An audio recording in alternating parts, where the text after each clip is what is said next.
Une voiture à hydrogène a été conçue par un entrepreneur franco-marocain et le prototype a été dévoilé cette semaine. Et nous sommes avec le créateur de ce véhicule, Fawzi Anaja, bonsoir. Bonsoir. Bravo d'abord. Et puis bienvenue sur le plateau du Journal Afrique. Alors vous êtes le fondateur de la société Namix, c'est comme ça qu'elle s'appelle. Et vous avez créé cette voiture qu'on voit à l'écran.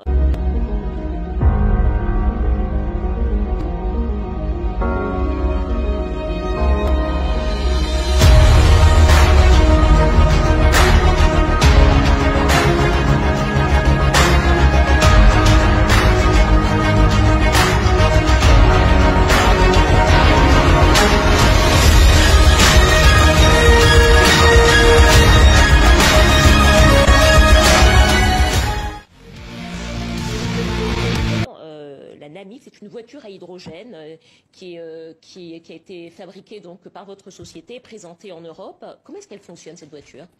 Alors, cette voiture, elle fonctionne, c'est avant tout une voiture électrique.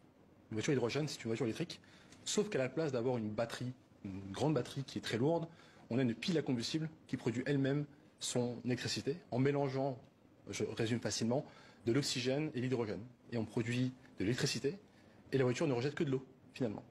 Donc c'est une voiture qui est absolument pas polluante. Peut-être en quelques mots, les atouts pour l'environnement de ce type de véhicule. Le sujet il est là, c'est qu'avec grâce à l'hydrogène vert, l'hydrogène produit grâce à des énergies non renouvelables, nous avons une consommation réellement propre de A à Z et pas seulement juste sur l'utilisation. On a surtout un point important, c'est l'autonomie.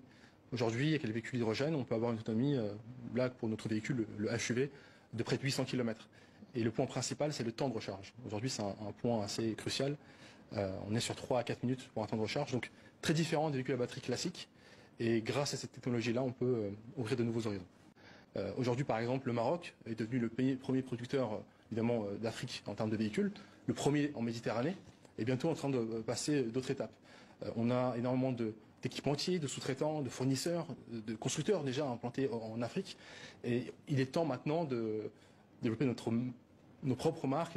Un véhicule comme le vôtre, s'il était produit, fabriqué, vendu au Maroc, qu'est-ce que ça voudrait dire en termes d'emplois créés, en termes d'activité économique? Qu'est-ce qu'on est en capacité d'attendre? D'accord. Aujourd'hui, un véhicule, une marque premium, ce qu'on développe, marque premium, c'est marché comme marque comme Audi, Mercedes, Tesla. On est sur des véhicules qui sont entre 60 000 euros et 90 000 euros, donc les chiffres d'affaires sont près des milliards d'euros annuellement. En termes d'emploi, si on compte l'aspect énergie, plus l'aspect production de véhicules et sous-traitants, on n'est pas loin des 400 000 emplois, rien qu'au Maroc avec les sous-traitants. Donc